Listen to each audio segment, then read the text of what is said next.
I do love bands where their shtick is we're just really a band, if that makes sense. Like the Hives, like the Vines, like the Strokes a little bit. Dandy Warhols. Yes.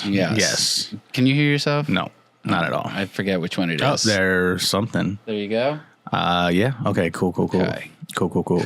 Yeah, where they're like, we just play music. We rock out. Block Party. Block Party. That's a great example. Block Party is a great example. No, just those bands. It's like, we are a band. It's like, so, but what's your shtick?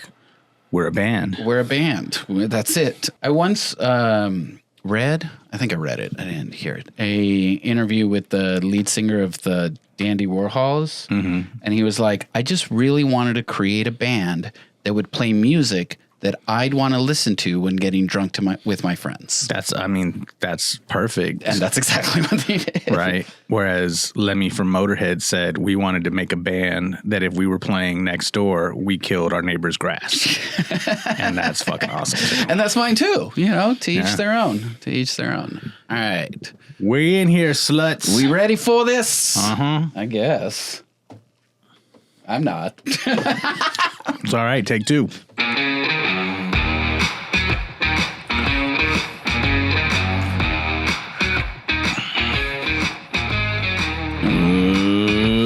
Welcome, everybody. My name is Chibbi. My name is Rooster. And this is the Puro Pinche podcast. Coming to you live from San Antonio, Texas, where it is Puro news and pop culture with South Texas twist. That's right. We are underappreciated.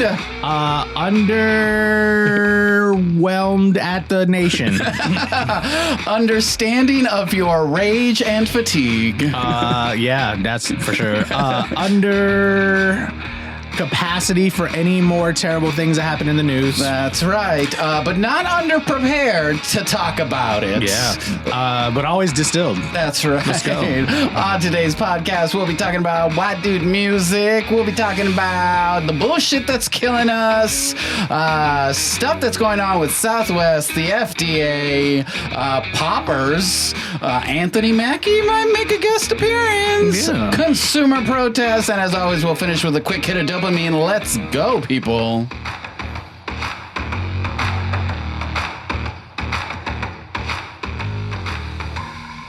I'm so excited to get to the quick hit of dopamine. Just because I want your take on it. Let's go. How you been? Really good. Spring break was last week, and I really enjoyed it. I wrote a manuscript, so the manuscript's done, and I submitted to a literary contest. That's so right. That's really cool. Yes. Yeah. So got that in. It still needs. It could be better. I'll say it like this though. With the last book, Mexican Dinosaur, when the manuscript was first done, or the first draft, I felt really, really good about it. It really got better over the editing process. Mm-hmm. That's because you had a fantastic editor. Oh yeah! Shout out to Ayakunle Fulomo. Always. Who just got an award for his new Texas Institute of Letters. Institute of Letters for his new collection of poetry, Autobiomythography. I think I got that right.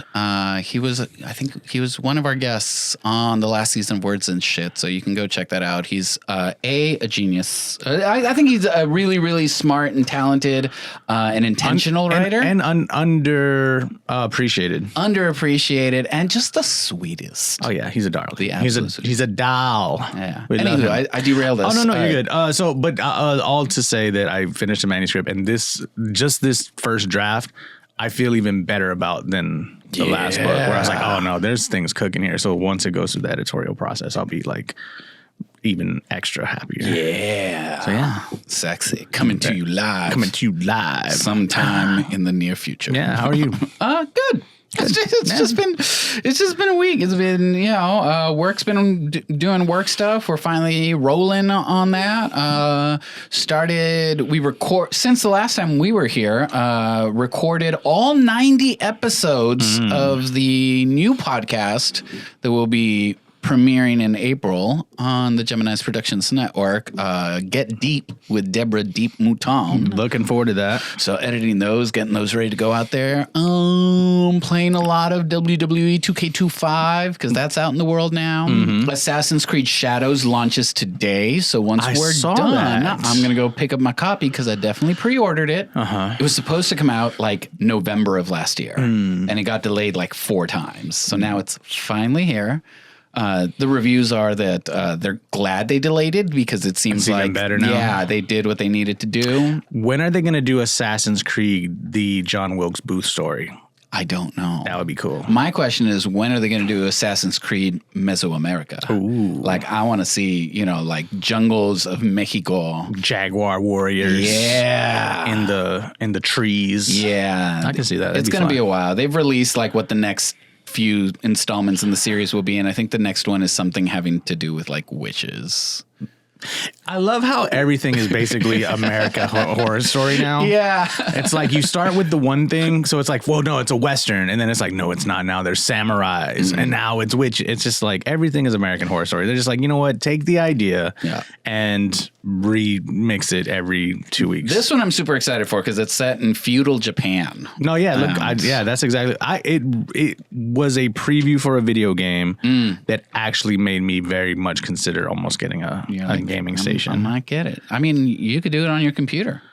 Sure. It's Ubisoft. Ooh. So, that's cool. PC, PlayStation, or Xbox. I have a huge problem with like, not a problem. I guess I don't have the problem, but video game addiction I can just slide into that so easily, and I don't like it because then I'm just months fall off the calendar, and I'm like, what the hell did I do? Yeah, and I'm just stewing in like red hot Cheetos and coffee filters. I know. 2 weeks ago when we recorded this pod, recording the pod was my break from video game addiction because it was like, I just got WWE 2K25. Nobody bothered me for 72 hours. Right. So I get that. Yeah. All right, let's dive into it with our segment that we like to open up the conversation with called Nope, You're Wrong. Yeah. Why don't you start with yours? Okay, cool. So, for those of us that have been living under a rock, such as myself too, Paradise is a new series on Hulu. Shout out to Sterling K. Brown. Always welcome on the pod. God, always welcome on the pod. Who else is in that? What's her name? The dude from Sonic the Hedgehog, the dude who played Cyclops, Oh yes, the dude who played Cyclops. That was what James Marsden. Yeah. When I was trying to ask my husband, like, are you interested in watching it? Like, as soon as he thought James Marsden, he's like, James Marsden. Yeah. Tell me less. I like James Marsden's acting career, and I think now is the time, now that he's older, he can really kind of sink in to some shit. Something weighty, something, yeah. And Julianne Nicholson, I don't know where else I've seen her, but I know I've seen that face, and she slays also. In any case, it is the best thing that has come out on television this season. This year. Prove me wrong. I don't know. Better than White Lotus. So we'll get there. Okay. And I'm going to say yes. Okay. Because my husband and I, we usually like watch an episode, maybe 2 of television a night, right? And we'll pick a couple series and we'll bounce back and forth between them or whatever. We finished the series in 3 days. Wow. And we're like, we're not watching anything else but this. Right. It is so just good. Locked in. And the second to last episode, when I tell you, our hearts were racing. He was sweating. We were crying. Like, there was a lot going on. And it was done so well. I think it's the best show on television. You should watch it. Yeah. Everyone else is wrong for not thinking it is. But apparently, like, it's been getting the praise. It's getting so much praise. Okay. And I think it's filling the void. I guess you kind of see it from time to time, just as shows, the life cycles of series and shows, where right now I feel like we have White Lotus, Paradise, but then also a lot of praise is getting heaped onto the new Daredevil series. Oh, yeah. Which I've seen. Has it come out? Yeah. Okay. But it's like, yeah, they only have 4 episodes, I think. Sure. It is pretty meaty. It's like, ooh, yeah. It's very good. But I would probably assume that Paradise is better. But it's like we've shifted away from all the doctor shows that we used to have. Oh God, and now the bear and all the cooking. Yeah, all the cooking stuff is kind of like, all right, we don't want to be in the kitchen anymore. Yeah. We want to see what the CIA is doing. I mean, this show is basically the same as Silo, but doing it better. And then there's also that other one on Netflix that came out, 0 Day, with Robert De Niro. I remember 0 Day. That we started, and it's like, all right, this is good. Yeah, but no, this is fantastic. On White Lotus, calor o frío? On White Lotus. I'm. That's a good question. I'm a little bit more than just warm. Okay. Yeah. Oh. Yeah. I'm okay. I'm very sad. I'm very satisfied. I'm very like excited when they got new cast. I love Parker Posey. Oh, and she can be in anything. Yes. And have you seen this season? No, but I've seen parts of like clips. She's stupid. Yeah, I was stupid good. Oh yeah, stupid good. I was like, she's another actress with like an amazing career that's just so underappreciated. Because I was just rewatching Best in Show. Did you ever see that? Oh yeah, and she is so funny and just ridiculous with her braces, adult braces. Oh, that could be my. Nope, you're wrong. Adult braces. You kind of look weird. Yeah, and so it's always been a thing for me. Like I've always thought people. Even child braces, you look weird. Yeah. Just but it's kind of like a child, you write it off. Yeah, you're like, oh, they're kids. But whenever, and this is not to say anyone with adult braces that like I'm judging you. It's like, congrats that you finally have achieved the financial status to get braces, corrective. And we applaud and encourage your beautiful straight teeth. Yeah, but every time I see an adult come up to me to talk to me and they got braces, I'm just like, I feel like I'm talking to a 5th grader. Yeah, I'm just like, damn fool, you got adult braces. Yeah, when can you switch to Invisalign? Right. Okay. Yeah. Well, the new season of White Lotus is good. I'm here for it. It is not as good as Paradise. Okay, I'm here for it. Tell me more. And more. So this is my nope, you're wrong. Okay. And I think it's going to be a hot button controversial topic. Oh God. Okay, I'm strapped in. I think we need more people with podcasts, more average people with podcasts, podcast the world. Okay. Podcast everything. I don't care what you do. Outside? Yes. Recently? But see, everyone and their mother has a podcast. I'm here for it. I have 4. I'm here for it. Yes. But this is, you know what I've also noticed? So people who have podcasts, they've now found new ways to sort of connect to people that's almost like social media, but better. Yeah. And so like I follow like ScaredyCast podcast, and shout out to them. And all they do is they talk about spooky shit. Okay. And it's just like, what could that be? It could be cryptozoological things. It could be horror movies. It could be haunted houses. It could be spooky stories. Yeah. And I'm like, here for it. And just some friends in Mesa, Arizona. Okay. And I'm like, yep. And because production has gotten like so affordable, they're all kind of on a level. Yeah. It's not just guys holding like one microphone and sharing it. And there's those too. But I also feel like I'm enjoying more, like almost like ours, like regular podcasts where people listen and it's almost like they're eavesdropping. Yeah. Yeah, not news or where it's you don't have an agenda. Yeah. Yeah. Like, or like a clear mission statement and goal. I get that. I think there's quite a bit, but with YouTube now trying to carve their space in the world of the podcast, which, by the way, if you didn't know, Puro Pinche podcast and all the podcasts on the Gemini Network are now available on YouTube. Yeah. From here on out, I'm not going back and uploading past episodes. Nah, fuck all that. But yeah, with that, I think you're going to see a lot more of it, or at the very least, you're going to be exposed to a lot more of what already exists. Right. Because of the way YouTube works and its algorithms and all of that. The other thing that podcasting does that I love is you get to, it's not to say that people don't say incorrect things on a podcast, but you have the opportunity to actually hear what I'm saying. And there's a context surrounding it. Whereas opposed to there's times I want to post like a long post and I'm just like, no, because I'm going to spend fucking 20 minutes typing this out. And then I'm going to share it and it's either going to get like 2 likes and just, whatever, or I'm going to just have people in the comments who just sort of miss the point, or they want to talk about the one little facet of it. Whereas with this, I can just fire it up, put someone else's podcast on, double speed, and I'm like, oh, that was great. Like, it was a good time, and I got to kind of see these people, and I enjoy them. I think there's a lot already out there, and you just need to do some digging. No, I agree. I know what you mean. There is a lot. I'm saying more. I like just like that Kylo Ren meme. That's why I came. So like I want our fans to have podcasts. There you go. And they can talk about our podcast. Go out there. And I will follow your podcast, Get listener. out there. Let us know. Because like even like your homie Nina had, like people are just starting these things. And I guess the more podcast angle that I'm taking is I think there's still, it's like the rollerblade effect where people are like, oh, this is cool. Oh, you're lame as shit.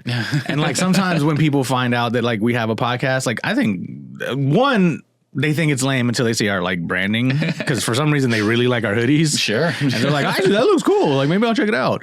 But buy our hoodies. Yeah. Go to Gemini's production and buy some merch. But I think, overall, just like how rollerblades kind of fell out of fashion, sometimes when you hear like, oh, I got a podcast, it's like, oh, okay, we're that. But I think if we reframe the way we look at it and it's just like, oh, this is how I communicate with the world, I put it out there, great. Exactly. Just having a conversation. Because this is essentially like public radio or public public access. And shout out to our friends that are on public radio, Joyous Winrider. Yeah, and Powerhouse. Yes, and Powerhouse. That was the word I was looking for. Yeah. They were putting out stuff that's both on the radio and on podcasts. Exactly. And I'm here for it. I think we need more of that because, and just lastly, I'll say, I want to follow y'all. If y'all have podcasts, like tag us in it and I'll go follow. Let us know. We'll start sharing the wealth. My problem is that I listen to so many podcasts that I never listen to music anymore. That's an interesting point.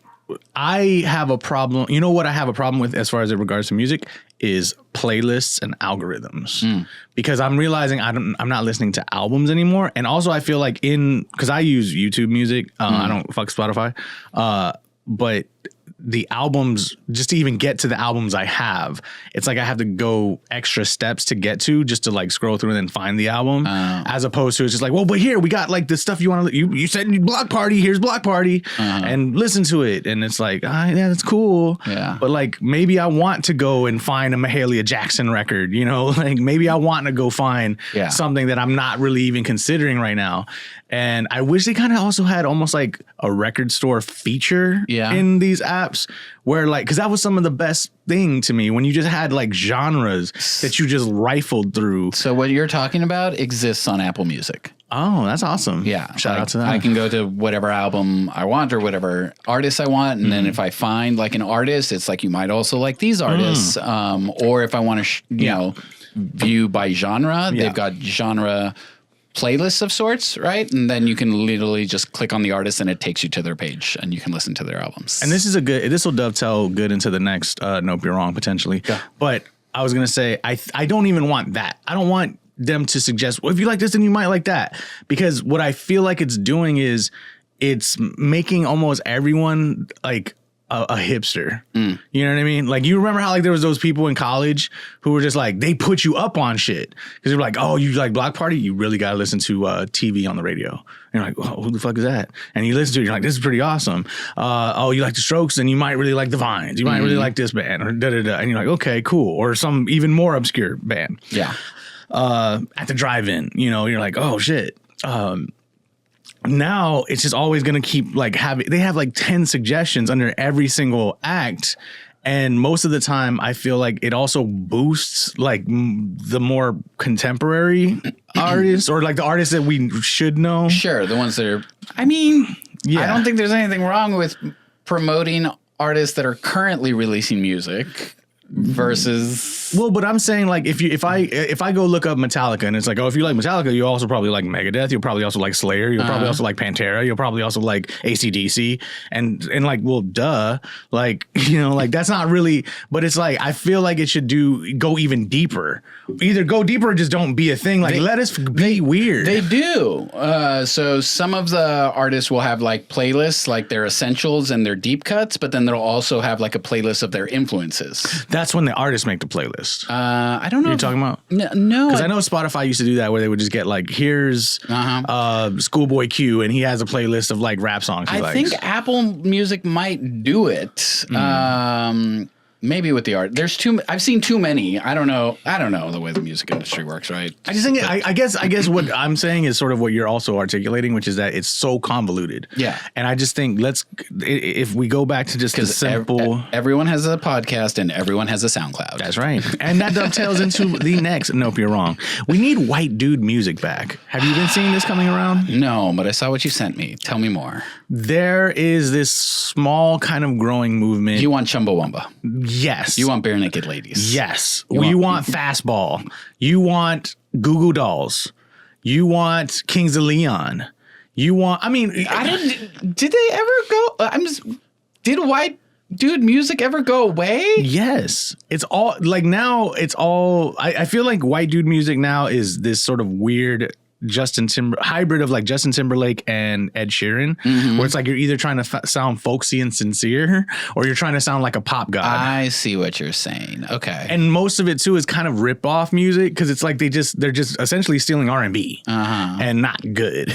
And so it's like annoying. And if you're into it, great. Like Harry Styles, for instance, like his last record, it was fine. It was pretty well done, but at the same, it doesn't add anything. It's like I don't know if you recorded it earlier, but it's like that's not music you would just put on with your friends when you're drinking. Sure. Yeah. And so that's and I think when we talk about third space and how important that is, you need to have the music that embodies third space. So you want dad rock. Not neo dad rock. Neo dad rock. Let's go that route. So you want essentially the Strokes. You want our music, but now our music as adults. Well, I think our music as kids, but now more of that as adults. More of that as adults for the new generation, because that's the other side of it too. Is similar going back to the podcast conversation. As the technology is a lot more affordable for people to record themselves, video themselves, market themselves, to make the barrier of entry to music is you don't even need to know an instrument anymore. No. Like you produce the whole album and you don't play an instrument. Not well, but I do. He's like, be clear. Just enough. Right. Yeah.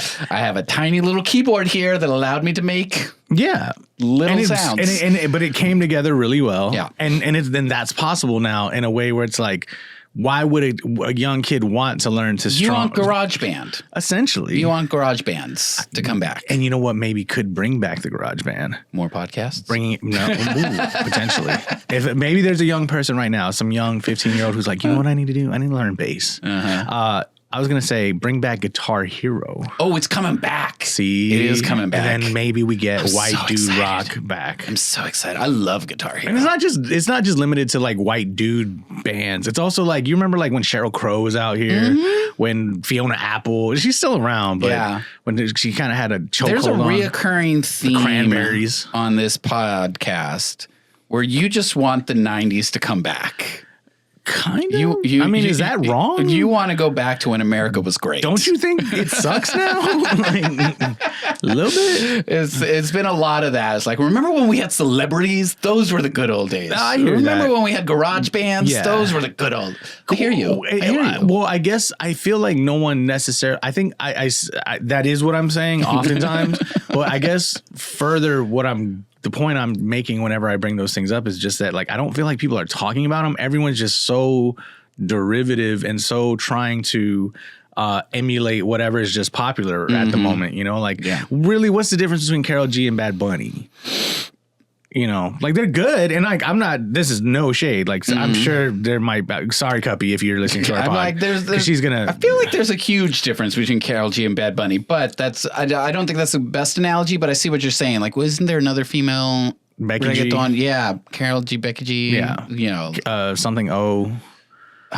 Don't know. Yeah. I just But there's just so many. I mean, J Balvin. Yeah. You know, Ozuna, that was the one I was thinking of. Yeah, that it just all kind of sounds so similar. Sure. And again, that's not a bad thing because that's sort of the movement, because you can't say like Matchbox 20 was that different from Goo Goo Dolls. Yeah. But I think what I'm saying is like we need to create culture in a way that is actively for new third spaces that we don't have, that are also primarily offline. We need to stop reheating our nachos. Yes. That's it. All right, let's get into our next segment called 15 Minutes for the Bullshit, or Shits That's Killing Me. So we're going to talk about the bullshit. We're going to try to keep it to 15 minutes. If you don't want to hear about the bullshit, fast forward about 15 minutes and see where we're at. And we will end on a happy note on this one, but there is some shit that we've been going on that we need to talk about that's going on in the world as it relates to the current administration in the United States. Fire away. As is beginning with the arrest of Mahmoud Khalil's, who is a permanent resident, permanent alien, yes, resident alien, green card has holder. a green card, was arrested because of his involvements in the Colombia protests, and told that his visa was getting revoked. And then he was like, I don't have a visa, I'm a permanent resident. And he's like, well, and then they were like, well, that's getting revoked. They didn't show him an actual warrant. He's been taken away from his pregnant wife, who is a U.S. citizen. She was born here, is currently still being held in captivity. Yeah, I believe. is. Okay, great. He has been able to at least speak to lawyers and relay messages, which he wasn't able to do prior. Gotcha. And so, what this, the implications here being, what does this mean for free speech and due process, or have we reached the V for Vendetta 1984 level? Yes, it's done. This is where we bitch for 15 minutes, but I'll just jump right ahead and say, yeah, no, we're there. Like, I don't know how much. I'm struggling with a few things on this, but the short answer is people don't know, and people don't care because they don't know. Or it doesn't affect them, right? They don't see how it could potentially affect them. They don't see the avalanche. Yeah. They're just like, oh, that's a snowball over there. It's like, yeah, but it's an avalanche if you're not careful. And so with the issue going on now with not just him, there's also like citizen, former immigrants who became naturalized citizens getting deported and getting sent to El Salvador into a supermax jail that is horrible and has oftentimes just been called hell on earth. Yeah. And again, this isn't how we handle problems. This is how fascism works.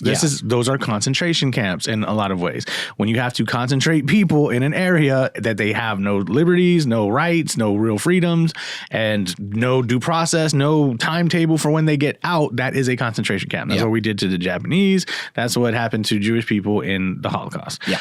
Now, does it go as far as the old final solution? Probably not, because but it's on the table. I'll say that. Yeah, because the eyes of the world are watching. Because I think that was the thing with World War II and the Jewish concentration camps. Nobody knew what was happening there until after the war was done and all of the atrocities were discovered. Right. Right. Because we did not have the internet. Right. But now the eyes of the world are watching. But yeah, it definitely marks a moment of like,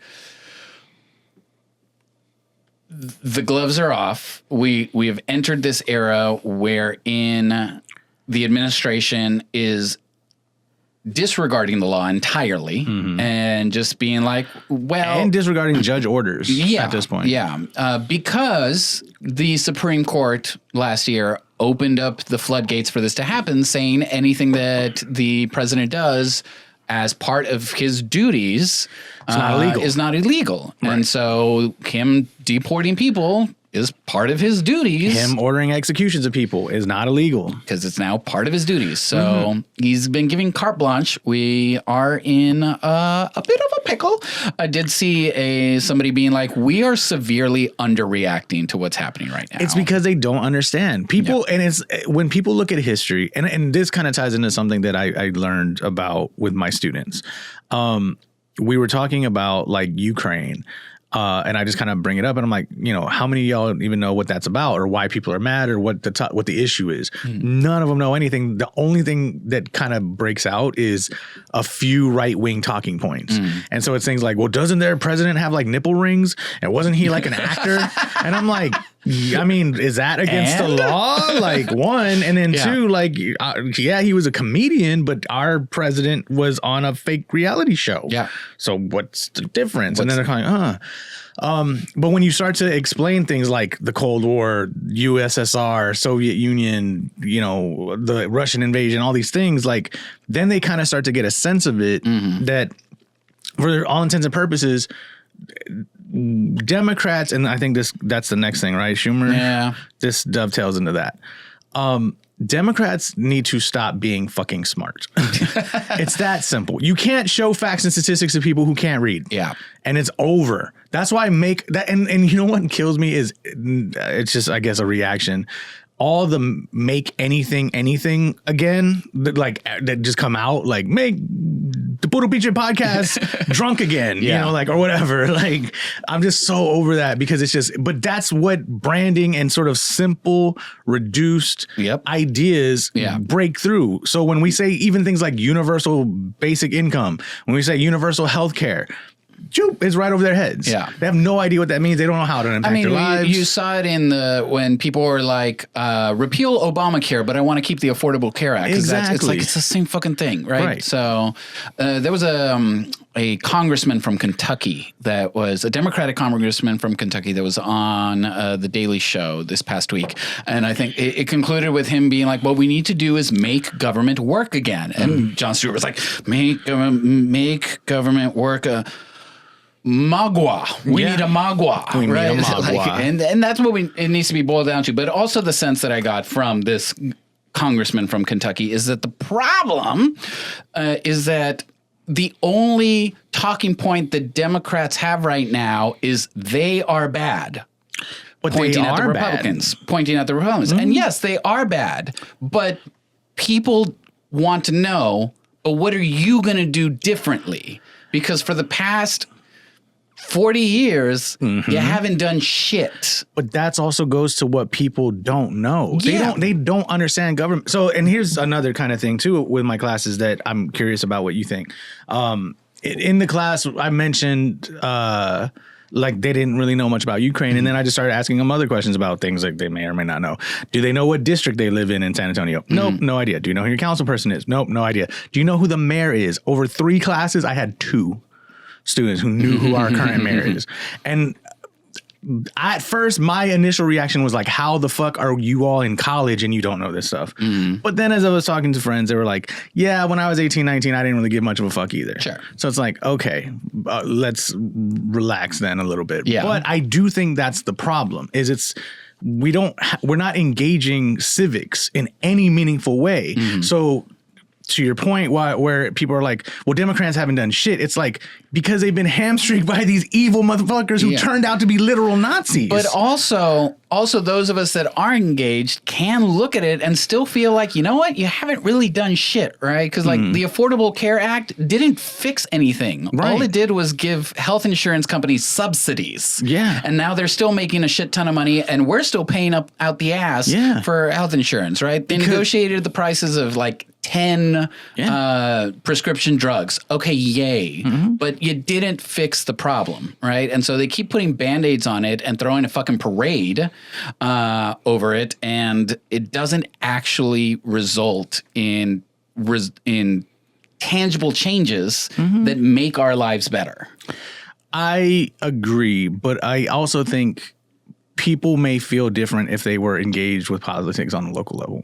Yes, because that's where you feel the most impact. But then that's also sure. But you also start to see who's not here for your interests. Yeah. So like I remember District 1, their current councilwoman, Sue Cower, I believe her name is. The former council person of that district, like there was a whole battle over the St. Mary Strip and residents and the that live there versus the construction versus like they were going to get rid of parking along the strip and all these other kind of very San Antonio niche things. And people didn't know about it until those businesses started fighting back, saying you are going to kill small businesses. How are you doing that? And really it's because District 1 goes from like the St. Mary Strip all the way to like, I think, what's that one area? Alamo Heights. And so like he was more from that area instead of this area. And once people and businesses started to get into that, they started to realize, oh, we see how you're actually aligned. Yeah. I think you've been seeing how people have been bitching and complaining at these town halls with Republicans and stuff. I think that's the same thing, where it's like when people go and they actually hear the words coming out of these people's mouths, they're like, oh, I see how you're not for me. Yeah. And so it's like, Kamala Harris said all the right things, had a plan, had so many great things that could have come to fruition. But that doesn't also mean that had she become president, she might not have had the representative or the senator, and then couldn't do anything. And so, but I think it becomes this unfair battle. And I think it's totally to your point that like they're not doing anything, but it's also because we're up against kind of terrorists. Yeah, a little bit. Political terrorists. A little bit. But even when they have had control of all three branches of government, they still couldn't come together to make anything happen. Because right? And then you got the right-wing media apparatus. Again, political terrorism. Yeah. When they blow up these ideas, like I sometimes just to like as a palate cleanser, I go back and I watch old C-SPAN and debates from like Bush and Reagan and Clinton and Senator McCain when he was up against Obama, and how much they valued bipartisanship because they were all in sort of good faith, not about power necessarily, but about, hey, like, well, I come from this rural area. That's why I'm a Republican. That's why I do things this way versus you. And there's some issues that, they don't change positions on. Like a Republican might be very against abortion and a Democrat not. But it was constituents before party. Right. And so, and when good ideas came to be, they were pushing for it. Yeah. But now it's about the power grab to then see what they can get. And I think what we're dealing with now, it's white supremacy, fascist, not Nazism, and a corporate capitalist sort of fire sale. I think they're fire selling the country by Doge clipping all these things. They're just by trying to end Ukraine so fast. I don't know what you mean by fire sale. A fire sale is when a business like catches fire, for instance, and so they got to sell everything. And you're just trying to get as much money as you can on the way out the door. Gotcha. And so that's what it is. It's like, I think there's, because a lot of conspiracies have been coming out on other podcasts that you should by all means go listen to and add more to the conversation. Yeah. But, and some of these, do you listen to, what is it? Probably not. Okay. Kate Swisher and Scott, I forget his last name. A lot of times these DC political thinkers, when they try to assume what Trump's doing or what's the purpose behind this, sometimes I just think they don't get to the basic, like, they don't care if the house burns down. It's not their fucking house. Yeah. They don't care if the like Trump right now just passed his executive order about getting rid of the Department of Education as quickly as possible. What does that mean? Who knows? He's just like, this is a terrible broken system and we need to get rid of it immediately, go back to the States. And how bad that is. These rich people don't go to public schools. Their kids don't go to public schools. And yet they all go to universities. They all, as much as they berate and bring down colleges, they all have fucking degrees. And it's all this sort of like in-crowd game and network that they are excluding the majority of people. And so I think middle-class individuals who are now basically in poverty because of the rising cost of things are going to be put under such a squeeze that I kind of feel like, and this is where we can maybe get into a nope, you're wrong. I feel like Democrats shouldn't do shit. And it's not to say like, no, feel the punishment. It's like, y'all have to learn. We can't stop like fighting for you if y'all don't even fight for you. Because that's also a huge part of this fucking problem is so many people are like, well, why aren't they doing anything? It's like, because when they try, they're up against these. Well, go talk to your Republican friends and family. Go talk to, shit, we live in Republican Texas. Yeah. And AG Ken Paxton wants to ban anime. Did you hear about this? No. He wants to ban anime because there's some like, in some animes, like Dragon Ball Z, for instance, like there's some sexual innuendos with like kids, but it's not kids. He's a monkey boy from another planet, and he's the chick's a teenager or whatever. It's like, what are you talking about? Yeah. My point with the Democrats is that they can't get people on their side because they don't have a platform besides we're not as bad as them, is what's happening, right? And now, how is that not enough? Though? Look, again, I get that. We're not Darth Vader in the Death Star destroying planets. Yes, I get that. Yeah, but a lot of people have just been like, but their planets are getting destroyed. Yeah, and then that's the problem. I'm not arguing for what I'm saying is that they would make a bigger impact if they could actually land on what they stand for, and if what they stood for actually translated to people and our everyday lives. I kind of say fuck people. And I know that sounds bad, but for real. Because I know way too, and I think you do too, like our friends are so politically savvy and knowledgeable. And I got so many friends sharing like information with me every day. And vice versa.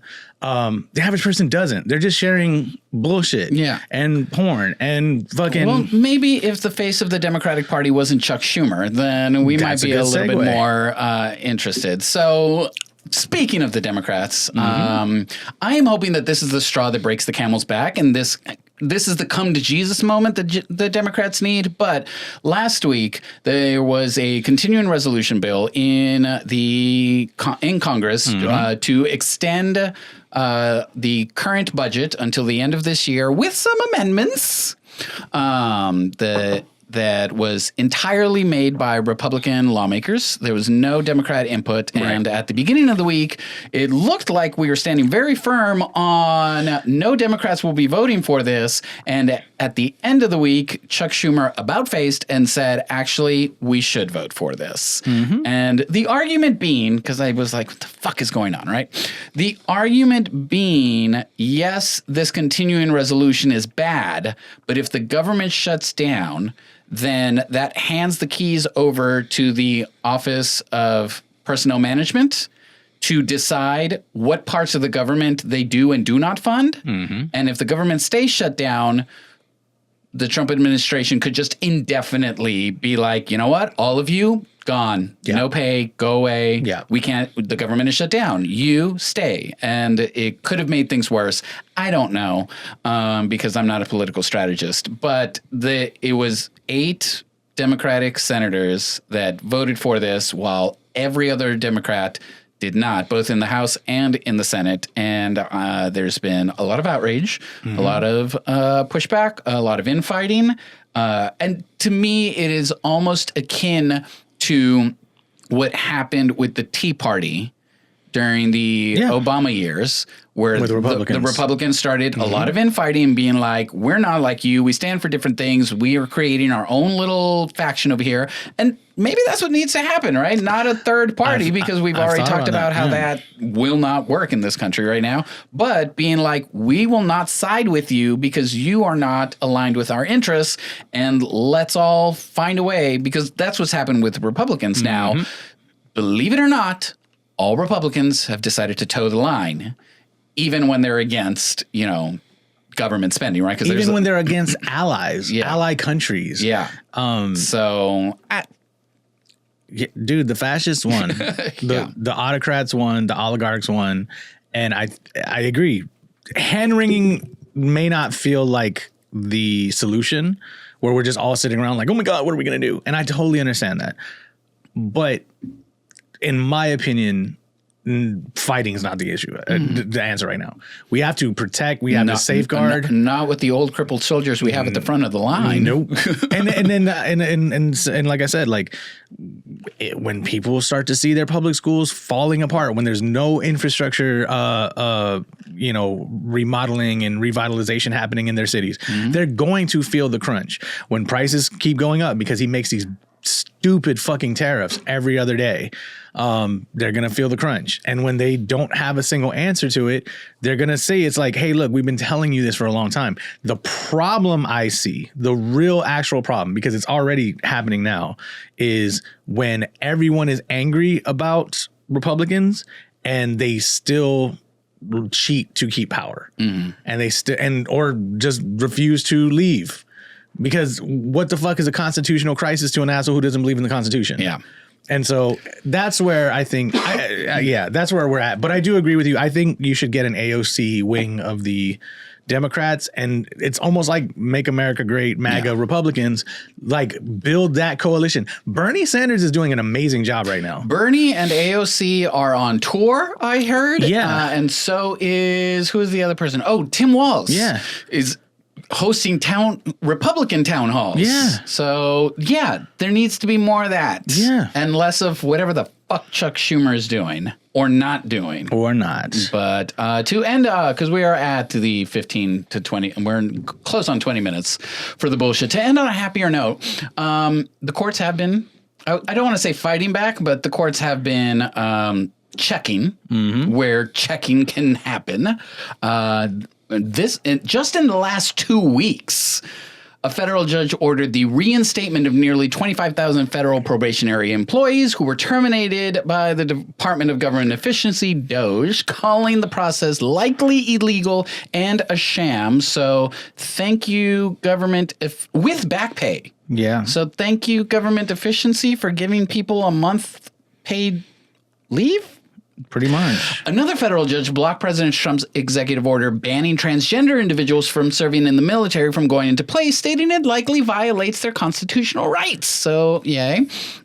A different judge entirely shut down the administration's effort to dismantle USAID, ruling that Musk and the executive branch do not have the authority to do so. So those workers are also coming back.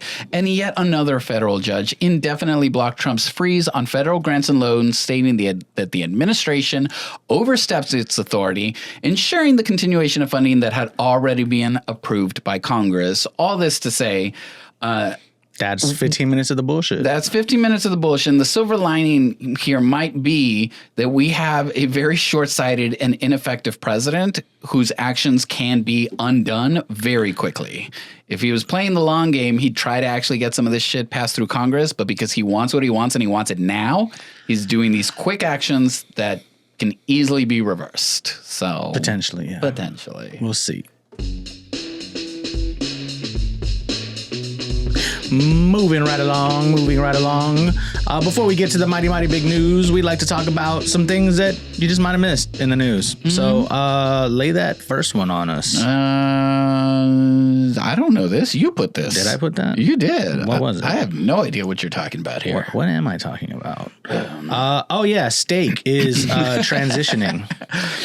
Steak is trans? Steak is trans. Damn. Yeah. So if you want to bring it on in. Exactly. Welcome to the family. Exactly. Lieutenant Governor Dan Patrick at a conference for Texas beef and ranchers said he wants to officially Gulf of America the New York strip steak. Oh, yes. Because Texas, which produces more beef than New York, should not be held in the same breath as those liberal commies up in New York City. So we're going to call it the Texas strip steak. Whatever, man. I don't think that's happening. I mean, it's the Gulf of America, man. It's the freedom fries. It's freedom fries. It's freedom fries is what that is. Yeah. And it ain't gonna catch. Yeah. And it goes back to sort of that Republican hypocrisy of they always bitch about liberal snowflakes because we'll boycott, we'll call something out and refuse to do it, or and then they do the same thing. And far worse. Far louder worse. and far more often. Was this just a thing he suggested, or was He's this like trying I'm to trying figure to out. pass it through legislation? I don't think there's a way to pass like naming a steak. Yeah. But I think you don't have the authority to do that. But that's kind of the same with Trump. It's just like there's no real way. Like there is steps to change the name of a gulf or a river or anything like that. But it's complicated and takes time. And people don't do it because once you name something, most of the time you kind of just leave it. It just sticks. You can't go to Lake Superior and be like, nah, we're gonna call it Lake Dragon Ball Z. You can't go to Twitter and not call it Twitter. Yeah. It's still Twitter. I love that everyone keeps calling it Twitter. I fucking love it. That is my favorite thing when I'm watching on the news and they say on Twitter or X or formerly known as Twitter or on Twitter and then they're still called tweets. Yeah. Like it's so good. Fuck Elon. On the flip side, some things do change. Some things change. Like Southwest. They did. It's very short-sighted. It's you know what? I'm a moment of silence. Okay, that's enough. So we had previously talked about and knew that Southwest was getting rid of its boarding process, wherein you line up in numbers and then it's open boarding. Pick your seat. Royal Rumble, may the best person win. Yeah, and, which I always loved Southwest because I felt like it was the socialist airline. Yeah. It was the equalizer. We're all the same unless you want to pay $40 and get in those first 15, and if you do. Good on you. Good on you. But now, not only have they transitioned into getting rid of that, they will also get rid of their 2 free checked bags policy, which now it's an official fuck you. In the face. In the face. And this is all being pushed by their board of directors or their investors who want to see more profits, more return on their investment. And it's like, this is just going to drive people away from Southwest. So you're going to see less of it. Did you fuck with Southwest heavy? I love Southwest. Okay. I stand too, Southwest. And now, because of all the things that they have now gotten rid of. And now I'm like, all right, I guess United or Delta it is, because I don't do American. Fuck that shit. Really? Yeah. Okay. It's just problems? Problems. Always problems. So United or Delta. See, I don't fly Delta enough. United I fly, and they're pretty good. American, I've been fine. Delta's where it's at. I just always feel like American Airlines. Yeah. I feel like American Airlines. For a reason. Yeah. They're always trying to sort of like ask me extra questions, I feel, whenever I fly American. Like just things that like you don't get asked at other places. I don't know. I don't fly Has this American. Bag pass hands between you and any other family members in the last 15 minutes? You're like, what? I don't fly American, so I couldn't tell you. Southwest, they were just like, hey, buddy, come on. How you doing? Line up. Come on in. Yeah, so sad. Also, the FDA is coming for your poppers. Pop them while you got them. Pop them while you got. Apparently, I literally put this in here and then completely forgot about the details of it. But for those of you who know what poppers are, and the FDA is trying to make them illegal or something like that. They're just trying to ruin a good time. They are, because it is a good time. It is a good time. Moving on. We'll leave that one. I know. Why is this here? That would have been up there. Yeah. Continuing. Anthony Mackie. It was more bullshit, y'all. It was just more political bullshit. That's just going to bring the vibe down. Yeah. Anthony Mackie gave a really interesting interview. I don't know if anyone saw it. It was on the Pivot podcast, I believe. For those of you who don't know who Anthony Mackie is, he is your new Black Captain America. That's right. DEI run rampant. Apparently, to the highest levels of fictional government. Formerly known as the Falcon? Falcon? Yep. The Falcon. Mm-hmm. But now he's Cap. Among other things, apparently. And the new Falcon is Latino. Oh. Yeah. DEI run rampant. Telling you, at the highest levels. Even though Disney got rid of their DEI programs. Mm-hmm. Anywho, has he done anything else? I mean, I know he does. No, he has, so that was the interesting thing about... Tell us. The interesting thing about the Anthony Mackie interview, there was... He did something that I found compelling in that he's always been around. He's always been in movies. He's been acting for like 25 years. Since like 8 Mile, since like all these old movies that he's just kind of always been in. And yet he's not I don't think he's a well appreciated actor. Mm-hmm. I think that everyone's like, oh, cool, he's in here, but he's not like a Sterling K. Brown. Sure. And that's fine. Like, I don't think he acts to the level that Sterling K. does, and that's okay. Mm-hmm. But some of the things he talked about in the interview was that in his 25 years of working in the business, one of the things he mentioned was that people don't realize is success is given, it's not earned. And he was like, that's the myth that people don't realize in most industries is that he's like, I've been doing this 25 years on every level. On Broadway, I've done theater, I've done big Marvel blockbusters, beating up Thanos. Mm-hmm. I've done small independent films. I've done it any way you can slice it. And yet, I still I'm like this kind of just working actor. And yet you have these sort of flash in the pan new actors.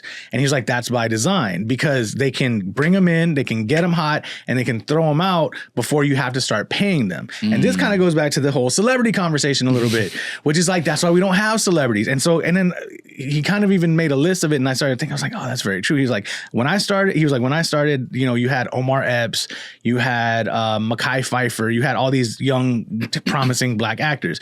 Then they kind of disappeared, or they end up wherever they end up.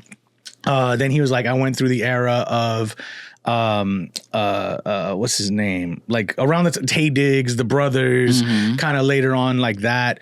And then now you have like the Michael B. Jordans and a lot of these new actors. But now even Michael B. Jordan's kind of not getting as much burn as he should. And so it's like, I guess the whole point of even putting Anthony Mackie on here is it's an interesting interview. If people want to go listen to it, go listen to it. But also recontextualizing the way that we appreciate or not appreciate a lot of people, a lot of celebrities, a lot of local artists, a lot of authors, a lot of podcasters, a lot of just the people who are out here are doing it. I think sometimes it gets very minimized because entertainment and media is ubiquitous. Yeah. So they're just like, oh, well, this shit is easy. It's like, nah, man. Like, no, it's not. Yeah, it's not. I think it's interesting the way that you put it, that it's like by design, and you kind of see it like with a lot of these actors that, like in one of their first like major roles, like get nominated or win, like an Academy Award or something like that. I was just thinking of Rami Malek. Rami Malek, who blew up because of Bohemian Rhapsody and then just kind of disappeared. Right. And he's coming back with this new movie that looks really interesting. I'm The Amateur. Yeah. But it was this thing of like, where did he go? What happened? He won this award. He should be and that's how you would see it before, right? An actor would win and suddenly everybody wants to book them, put them on everything. That's why Jack Nicholson's in like 90 movies. Yeah. And now it's like, they win an award and then they disappear. Jennifer Lawrence, where is she at? I absolutely. Yeah. Actually, I did like her last movie, that comedy. That Lily Gladstone. Yeah. This is another great example. But even kind of Adrian Brody. Adrian Brody. Well, he just got with The Brutalist. Yeah, but after The Pianist, what happened to him? I forgot that he was in Angels in the Outfield. That was funny. I was like, oh, shit. But yeah, it was this thing of like, where did they go, right? They get the biggest award that they could get in their acting career, and then poof. Yeah. When the industry moves on because they don't want to pay them anymore. It makes total But the industry will always give Adam Sandler a fat check. Or what's homegirl's name from Friends? Rachel. Damn. Oh, yeah. Jennifer Aniston. They'll always give her a check for something. And I'm not saying that it's not deserved. Like, they're brilliant. And it's because these were actors that, made it big and sustained it big before, I guess, this kind of new model went through. Reese Witherspoon's another great example of that, but I think you're seeing... I love what we're going to see with Rami Malek.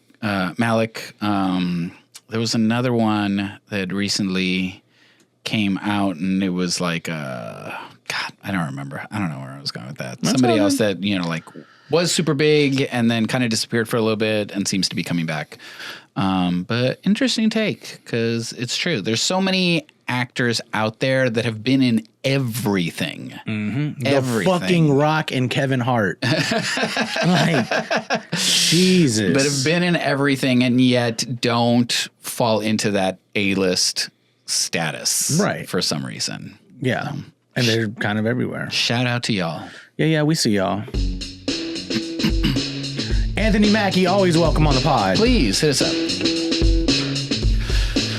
All right, it's now time for the mighty, mighty big news. And it is positive, but also a bit inquisitive. So lay it on me. Let me lay down the facts. And there's quite a few of them, so hang on. No, fuck the facts. Let's just talk about it. Hang on to the britches. No, we love the facts. I'll make them shorter. But essentially what we're going to talk about is consumer protests. And how so far they've been fairly effective, or have they? I don't know. One of the big things that we've seen is that Tesla has experienced some significant decreases in sales, declines across many regions, 70% drop in Australia and Germany, 11% decline in January. This has also consequently caused Tesla's stock to plummet, resulting in $550 billion loss to Elon Musk. I think that's half his wealth. No, $550 billion lost to investors, $130 billion that Elon lost personally in the past 3 months. We've also seen this with a lot of companies that have scrapped their DEI initiatives. So McDonald's, Disney has lost $12.8 billion in revenue. The Home Depot. hit the air horn. I don't have it. Yeah, all the chaos. The Home Depot has been included in a boycott list by movements such as Freeze Latino Movement, and they've lost nearly $19 billion. Walmart, after they announced their significant reductions in DEI programs, has lost $16.4 billion in revenue. Target has lost $12 billion in market revenue. In contrast, Costco, which has maintained its DEI initiative, saw a surge of foot traffic. Within a 4-week period, they welcomed 7.7 million new visits year over year, particularly from Black and Hispanic households. And a Harris poll indicated that 40% of Americans have adjusted their spending to align with their moral values, with 24% abandoning their favorite stores over political issues. This trend is more pronounced amongst younger Black and Democratic consumers, reflecting a notable backlash against companies rolling back DEI programs. Go fuck yourselves. My question is, do you partake in consumer protests? And then we'll get to, do you find them effective? But let's start there. I do, and no, I don't. Yeah. It's because I live in the West Side, where the closest Target to me is like 20 minutes away, basically. Sure. So I don't shop at Target. The closest Walmart to me is like 12 minutes away, and I'm just like, I don't need to go there either. Yeah. The one that I have scaled back a lot on, that I would probably say in protest before, was Amazon. Sure. I canceled my subscription. I don't order things through there anymore. There's also been a movement online of people talking about that, like cancel your Amazon and just see what happens. Because what it does now is, rather than just go on there, say, I need toilet paper, I need X, Y, and Z, you go out into the world again and you start to kind of remember, like, oh yeah, this is what it's like to go to an Ace Hardware store and talk to someone or get assistance. Yeah, or a Michael's. That's a good one. Or Joann's, rest in peace, right? Going out of business. So yeah, I do, but at the same time, it's also kind of by design. I can't shop at many of these places. Sure. Anymore. I think the hardest one for me was Chick-fil-A. Because it's fucking delicious, but they hate the gays. So I have actively, avoided Chick-fil-A for a number of years now. However, it seems they're still in business, right? And same thing, like I shouted all those numbers at you, right? But I'm curious to know, like, what those numbers actually mean in terms of percentage-wise. Like, sure, Walmart has lost $16 billion in revenue, but kind of what you're seeing with Elon Musk, like, he lost $130 billion, but he's worth like $400 billion. That's insane that a person can lose that much wealth and then not feel it. Yeah, not feel it at all. So that's also where I'm kind of like, does it work? I don't know. I think the hard part is, the easy part is making these small personal choices, right? Like, I'm going to cancel my Amazon subscription. I'm not going to go eat at Chick-fil-A. Right. The hard part is growing that in mass to where it actually makes a difference. But we have seen, I meant to link this. We have seen where, when it does happen in mass, it does affect change, right? Mm-hmm. Like, absolutely, the Greyhound bus line and during the civil rights movement. Yes, yeah. Boycotting Montgomery, like Sears or Montgomery Wards, or one of them. Yeah, yeah, exactly. So, but it does require in mass for people to kind of like fall in line. It was Duel Says Sloan that cut a really great. I think she was just being interviewed on the red carpet or something. And she like just went into it with all these historical facts and statistics of like, when we come together and make white men hurt in their wallets, then they change. Yeah. They don't actually change because they care about you. No. They care because you have affected their wallets. And that is how we can get attention these days, especially as we move deeper and deeper into the oligarchical pockets of America. It's like, I'm always dubious whenever I see a thing of like, oh, National Blackout Day on this day. Don't shop, don't do anything. And I'm like, who knows about this? Yeah. How many people? Is this really a National Blackout Day? Or is this just being circulated by my friends? Right. I mean, sure, I won't shop. Well, here's a question for you is what do you think is more effective, protesting or boycotting? Yeah. Consumer boycotts. Yeah. Protest, I like as much as like marching in the streets, it feels good. Yeah. I think it used to be effective. Yeah. And feels like we're making an impact, right? Because you are out there, you're surrounded by people, you see it, the energy, it's contagious. And you're like, we're going to make a difference. At the end of the day, nothing happens, right? Well, and I also think to your point on that, it's because they're not linked well enough. Like this is my criticism of a lot of the protest marches that happen here in San Antonio is most of the time they become almost more like events instead of sort of like leadership opportunities. Like, so when you're an organization and it doesn't matter who you are, and I'm not picking anyone out in particular, and you bring this many people together, what's the manifesto? What's the fucking mission? Now, to your point, when you had mentioned earlier, when those economic blackout memes go around, you're like, well, who's doing this? If we're all together like this, we at least know we're doing it. Yeah. And then if this group is sort of signaling to other cities like, hey, we're doing, then it kind of builds like that. But a lot of times that doesn't happen.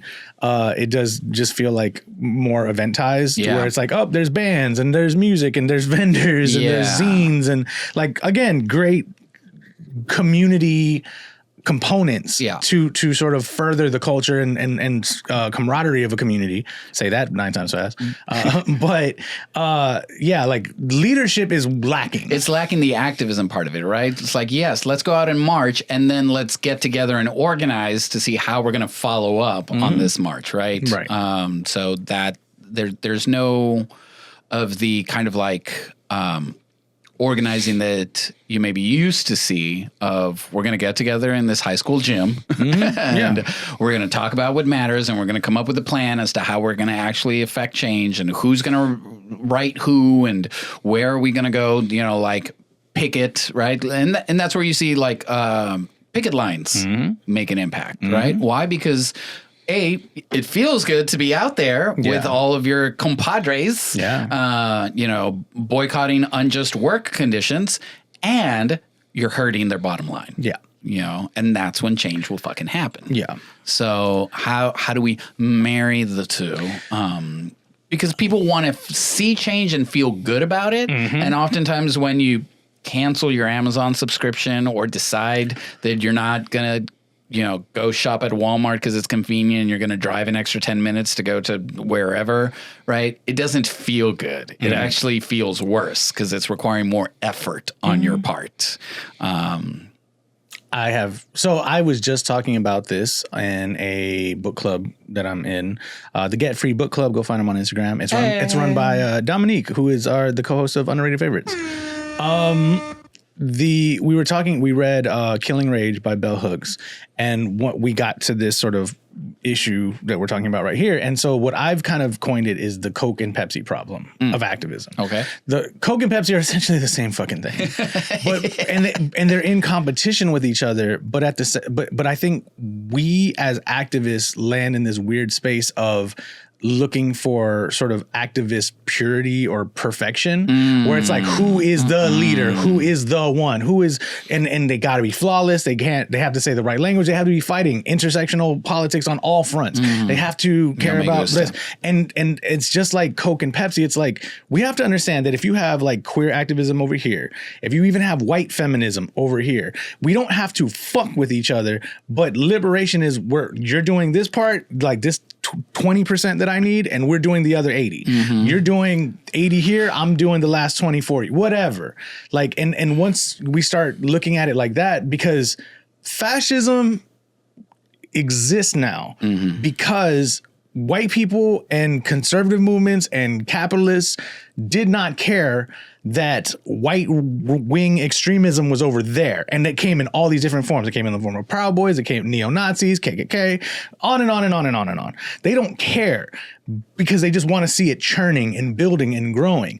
We stop churning and building and growing because we start sniping. And sometimes too, I'll say it like this. I think there's way too many activists who are performing for the clout and performing for the notoriety. They want to be out there, and that's not the mission. We can't sell out anymore. Yeah. I think that's the other sort of big kind of problem is the second we get a fat check, it's like, okay, cool. Like I made it. Yeah. But you're not really free and you still have a lot of work to do. Yeah. And it's interesting, this notion of like the demanding perfection, right? And I think that's where my boss has this thing that he likes to say over and over again is, perfect is the enemy of good. And so by demanding that our leaders, the leaders of a movement, or it is an organization. Yeah, the leaders of an organization be pristine, be perfect, be fighting on all fronts, tick every box, then we are shooting ourselves in the foot by, making it so that leaders don't even get to those positions, right? Right. Hold. There's a dog. There are multiple dogs. Somebody walked in through the door. It's all good. Who was it? Oh, hi. Ready for the next pod. No, you're good. My husband also should be home any minute now. So that's why I was like, who was it? Yeah. Perfection, like you were saying. Yeah. Perfection is the enemy of good, and we need more good. And the other thing, too, is we need to stop taking other groups, other organizations, other slightly problematic things so deeply. Because the Chick-fil-A thing. If I'm for queer liberation, but you know what? I still eat a Chick-fil-A. It's like, is that the worst thing ever? Like, maybe we check that a little bit. And we can still have those conversations. We can still promote that further because I feel like that boycott has also just died. Like, as much as it's sort of like people have already put it in their head, like they either do or they don't anymore. It's like we're not actively promoted. No, so now it's like, and that's the other problem. And this goes back to the churn of change. Is like, if you're not still out here doing it, then new generations come up eating Chick-fil-A until someone's like, hey, that's wrong. And they're like, why? And they don't remember because it hasn't been talked about for so long. Yeah. So you have to kind of keep the wheels going. You have to kind of keep moving forward, and you have to again, just not demolish aid or allyship or help. Like, allyship doesn't mean friendship. Okay? Facts. Like, that's what we have to realize. That's the Coke and Pepsi thing. It's like, they're over there and they're Pepsi and we're Coke. Are we going to ever get along on every single thing? Probably not. But at the same time, on these parts here, we're in. Yeah. And like, that's fine. It doesn't mean you invite them over for the cookout. It doesn't mean you invite them over to like hang out or be your bestie. On the keep the movement going point, that therein lies a big problem, is that oftentimes no one can, right? And I'll give you a perfect example here in San Antonio.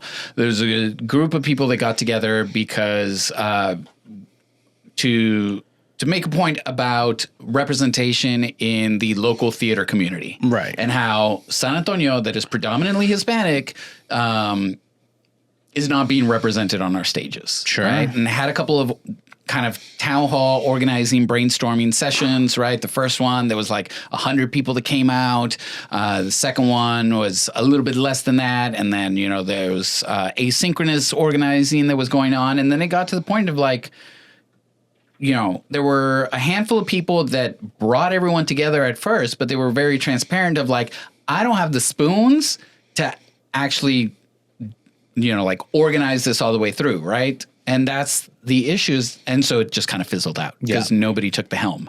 And that's the issue, is that we've been put in this position as members of this capitalist society where like a lot of people are just trying to keep enough food on the table, right? And so if they have to dedicate all this time to making a living, where are they going to find the time to put into all of these different things that we're trying to fight for, right?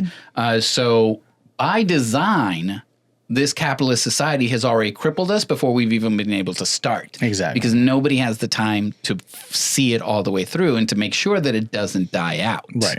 So we got to try. We got to market differently. We got to do guerrilla marketing. We got to do in-your-face marketing. We got to be face-to-face. We got to be online. We have to be all over. And keep at it, right? Like as we saw with the statistics that I mentioned at the top of this segment, like it's made an impact, right? And so the more that people, to your point at the top of the bullshit segment, the more people find out about it, right? The easier it can continue to move. Yeah. So like to your point, like you don't go to Walmart because it's, you know, it's not convenient for you to go to Walmart. But if you're aware that we're boycotting Walmart and maybe there was a like, oh, you know what, it'd be really easy because I'm passing a Walmart. Let me just stop here and get what I need, to just make that conscious choice of like, but I'm not, because I know. You also need to link the deeper education to the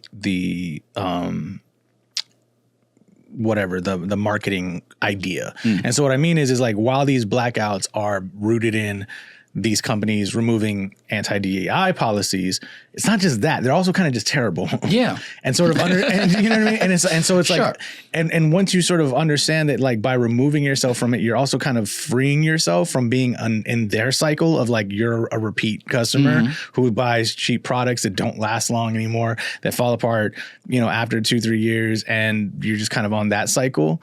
And that they're raising prices constantly and all this shit. Like, why, when you come to realize like they don't care about you, then then it becomes even easier to walk away from it. Yeah. You know what I mean? Because shit, I don't even get a chicken sandwich out of a fucking Walmart. You know what I mean? Like, I just get some cheap ass, you know, whatever, socks. Nothing good. Nothing good. And to be clear, when we talk about diversity, equity, and inclusion, that means if you are not a cis, straight, rich, white man, we're talking about you. Yeah. We're talking about you, because that is the only people that the system tends to serve these days. And if you feel supported by the system and you're not a cis, straight, rich, white man, it's you're an accessory. It's by auxiliary. And it's not actually designed to help you. And just get used to the idea, because I think most average Americans also really, really struggle with, but what are we going to do if Walmart dies?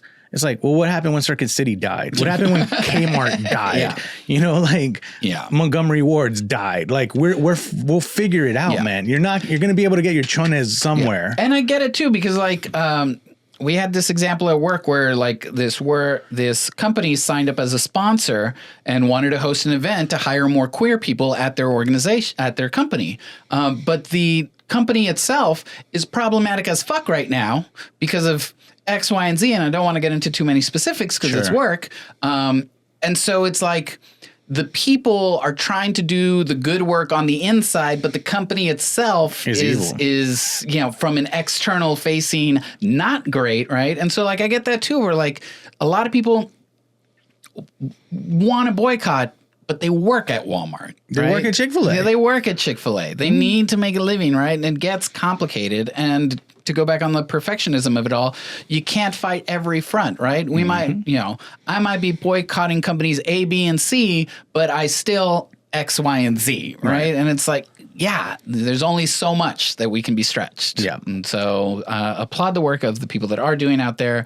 Hopefully, you know, like I don't know where we find the funding to like make this people's jobs so that there can be. I think we got to get away from funding altogether. I think that kind of goes back to the capitalism thing. I know we need money to live, but I think it's almost on some like Nirvana shit. Like we just have to do it because we do it. Yes, we do, but that's not sustainable. Yes, it is. It's just not sustainable. If you have enough people in a chain that can pick up where it becomes a relay. It becomes a relay. Yes. Like that's what I'm saying is it's like but that also goes back to sort of, again, like if we stop looking for the perfect person to hand the baton off to, and create the structure for it. But rather we teach people that when you can't hold this baton anymore, this is how you pass it. That's sort of the movement. That's right. And that's how you sort of get past sort of like issues like money and funding and like overhead. Like, because that's the other side of like even nonprofit activism. It's like we can be real scrappy. Super grassroots is a thing. You know, teach a man to fish and he will tell you how you've been doing it wrong for 40 years. Yep. Paprika. All right. We're rounding the corner to the end of this podcast, but before we go, we like to live with a quick hit of dopamine. Something joyful, and nothing is more joyful than ass and titties. Ass and titties. Lay it on me.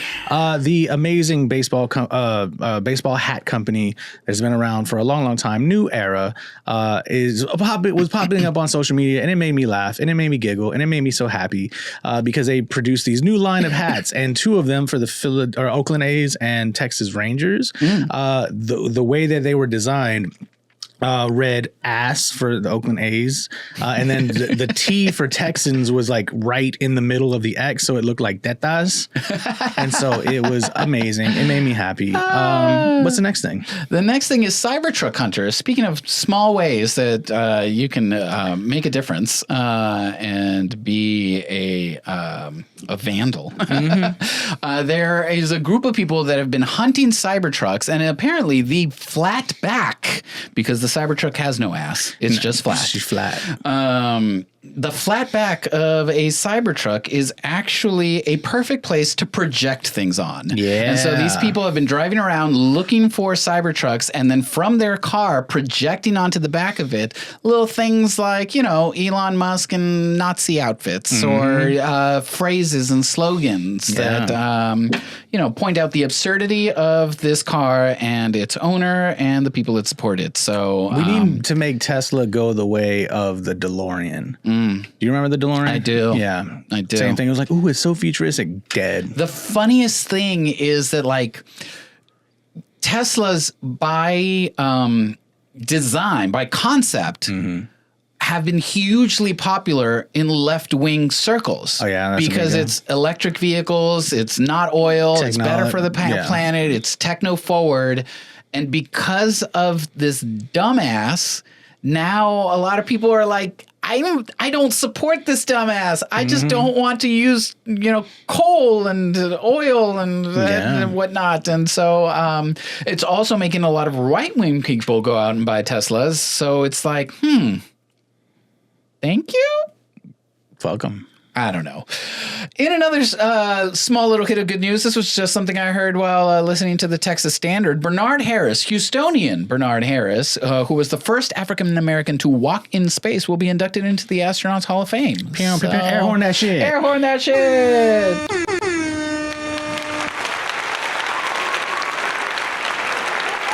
We support you. Speaking of space. And speaking of space, the astronauts who we reported on for many months that were stranded in space are now home. It was supposed to be a 3-hour tour, and they were gone for 9 months. But they're back, and we love that. They splashed it down. They are back on the ground. And it's going to take them a while to rehabilitate to Straight gravity. Also, in case you missed it, a quick hit of dopamine for many people, Bad Bunny is the new Calvin Klein model. And is out there in a very hot and steamy ad that's been circulating. And this is what I wanted to ask you about. As the cis straight hetero as the cis hetero on the couch, what do underwear commercials do? Nothing. Because I'll tell you one thing: gay men, do not buy Calvin Klein.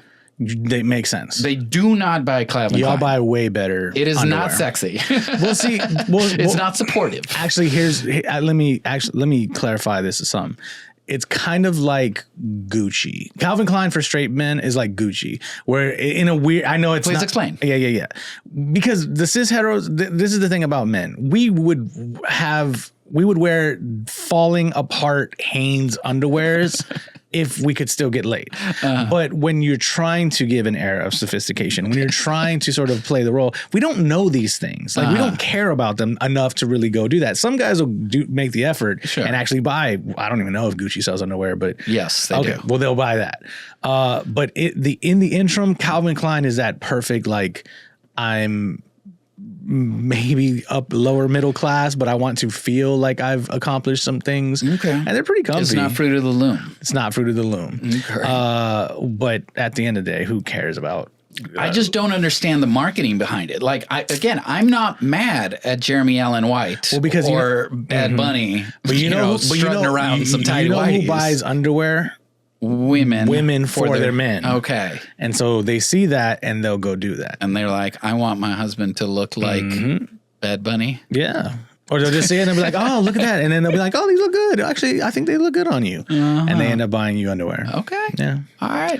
So it's a weird, wacky thing. But if you haven't seen the the commercial or the clip or whatever, it's pretty steamy. I'm sure it's it is. I mean, because if you wanted to sell underwear to men the way like the average cis hetero man would, you'd sell it like a beer commercial. Yeah. Just be a lot of like women in bikinis and like, beer. Look, straight men just need to start buying gay men's underwear because it is designed for men and the male anatomy to be comfortable. Yeah. I think Calvin Klein's are just not comfortable. It just kind of smushes everything in there together.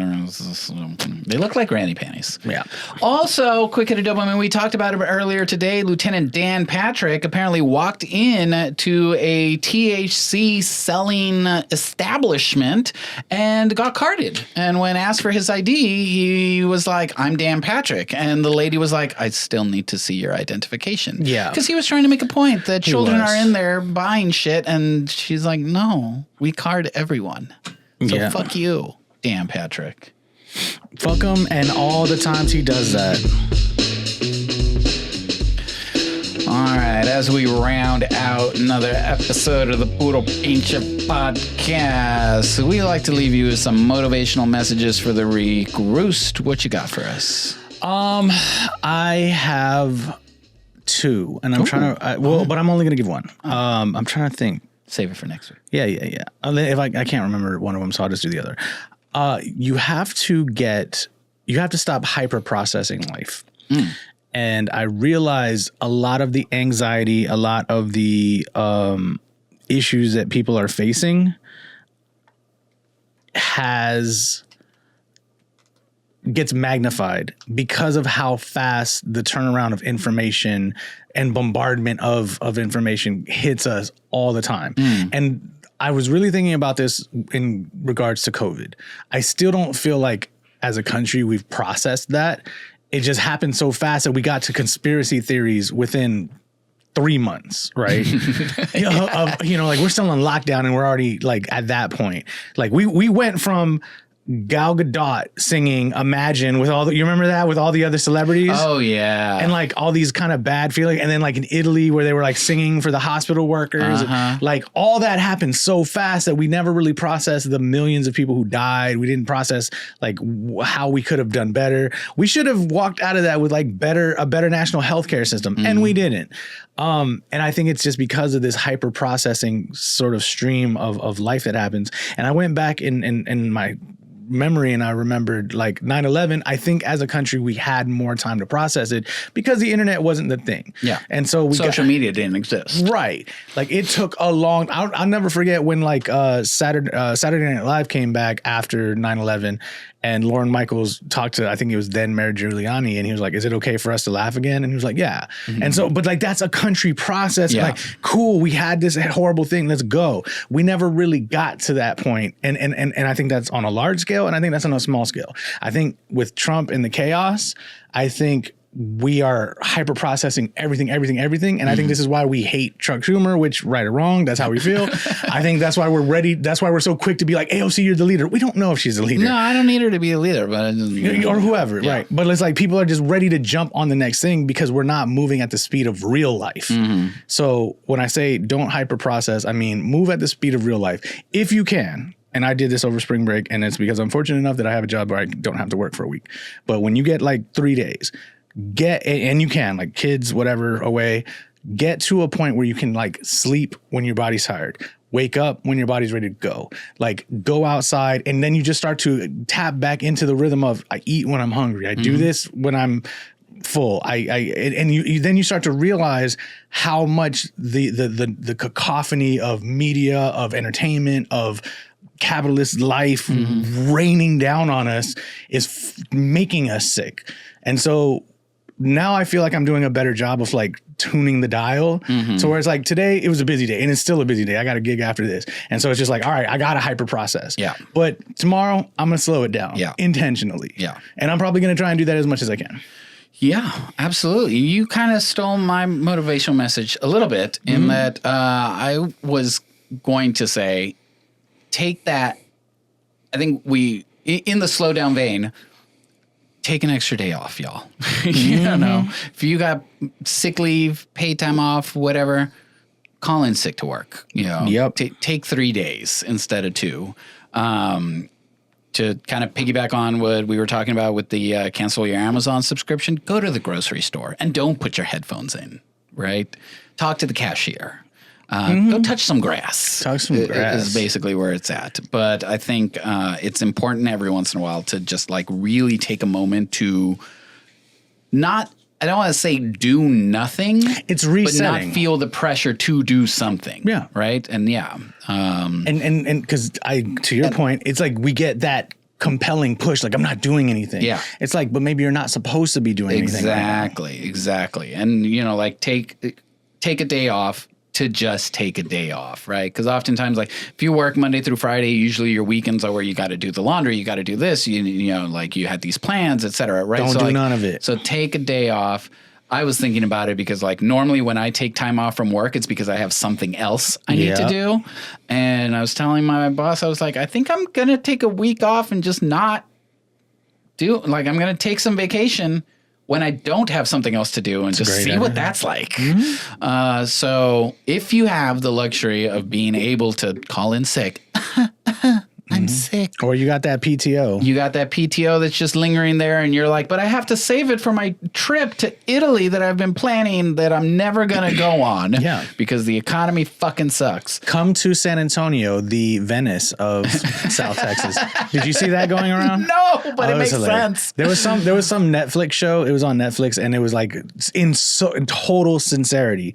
Like, I don't know, like Emily in Paris type show. And it's this woman and this guy, and they may have just had sex or something. And he's just like, tell me where you're from. And she's like, I'm from San Antonio. And he's like, I've never been. She's like, you need to. It's like Venice, the river, the way it is. And everyone in San Antonio was like, what the fuck? Like, nah, lady, you put way too much gas on that. That's all. It's like, it's magic. It's like Venice. Like, okay. It is magic. It is magic, but it's not like Venice. Magic. Anywho, that does it for us on this pod. Thank y'all for hanging out with us. We're here every other week, so we'll come back in 2 weeks and talk some more shit. Follow Gemini's Production on Instagram. If people want to find you, Chibbi, where can they find you? They can always find me on the gram at Gemini's, GEMINEYES. Please follow Gemini's Productions. Subscribe to the YouTube page. Subscribe to this feed so you can get notifications about when new stuff's coming up, because there's some really exciting things coming through the pipeline on the Gemini's Productions Network.